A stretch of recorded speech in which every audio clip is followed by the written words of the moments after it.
Albert Einstein once said, everybody's a genius, but if you judge a fish by its ability to climb a tree, it will live its whole life believing that it is stupid. Ladies and gentlemen of the jury, today on trial we have modern day schooling. Glad you could come. Not only does he make fish climb trees, but also makes them climb down and do a 10-mile run. Tell me, school, are you proud of the things you've done? Turning millions of people into robots, do you find that fun? Do you realize how many kids relate to that fish swimming upstream in class, never finding their gifts, thinking they are stupid, believing they are useless? Well, the time has come, no more excuses. I call school to the stand and accuse him of killing creativity, individuality, and being intellectually abusive. He's an ancient institution that has outlived his usage. So, Your Honor, this concludes my opening statement, and if I may present the evidence of my case, I will prove it. Proceed. Exhibit A. Here's a modern day phone. Recognize it? Here's a phone from 150 years ago. Big difference, right?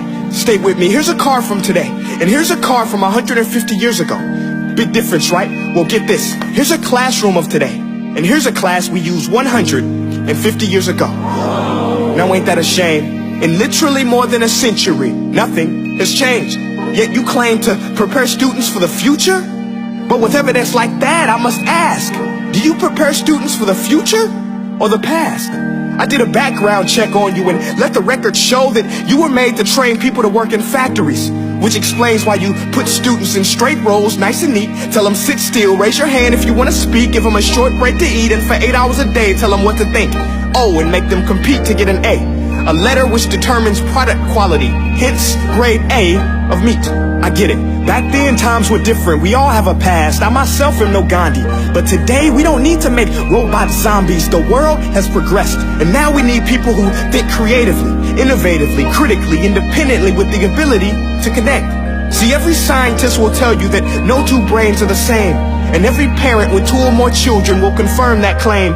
So please explain why you treat students like cookie cutter frames or snapback hats, giving them this one-size-fits-all crap. Watch your language. Sorry, Your Honor, but if a doctor prescribed the exact same medicine to all of his patients, the results will be tragic. So many people will get sick, yet when it comes to school, this is exactly what happens. This educational malpractice, where one teacher stands in front of 20 kids, each one having different strengths, different needs, different gifts, different dreams, and you teach the same thing the same way? That's horrific. Ladies and gentlemen, the defendant should not be acquitted. This may be one of the worst criminal offenses ever to be committed. And let's mention the way you treat your employees. Objection. Overruled. I want to hear this. It's a shame. I mean, teachers have the most important job on the planet, yet they're underpaid? No wonder so many students are short-changed. Let's be honest.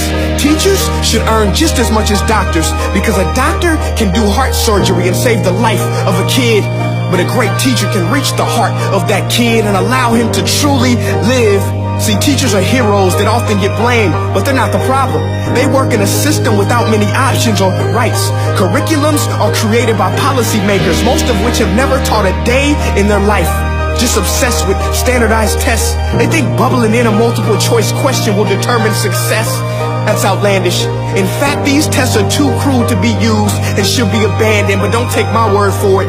Take Frederick J. Kelly, the man who invented standardized testing, who said, and I quote, "These tests are too cruel to be used and should be abandoned." Ladies and gentlemen of the jury, if we continue down this road, the results will be lethal.